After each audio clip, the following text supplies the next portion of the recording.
চিপে চাপায় ঈমান আছে, মনে মনে ঈমান রেখেছে, গোপনে ঈমান রেখেছে, ওরা যদি দেখে আমাদের কল্লা কেটে ফেলেছে, ওরা ভয়েতে ঈমান হারা হয়ে যাবে, বাদশার কাছে এসে মাথা নত করে দিবে। অতএব ঈমান এখনই আমাদের সামনে দাঁড়িয়ে, কল্লা কেটে ফেলার দরকার নাই।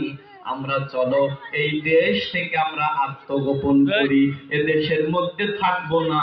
7 জন যুবক রাত্রিবেলা ওই দেশ থেকে, জর্ডান থেকে রওনা করলো অনন্ত দিগন্ত। রব্বে কারিমকে বলল, আল্লাহ আমি রওনা করেছি, রাস্তা তুমি সহজ করে দিও।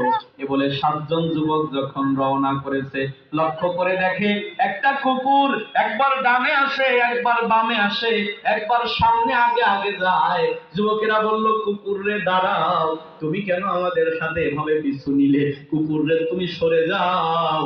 কুকুর যুবকদের দিকে তাকায় থাকে, কুকুর যায় না, যতই তাড়ায় দেয় কুকুর পিছু ছাড়ে না।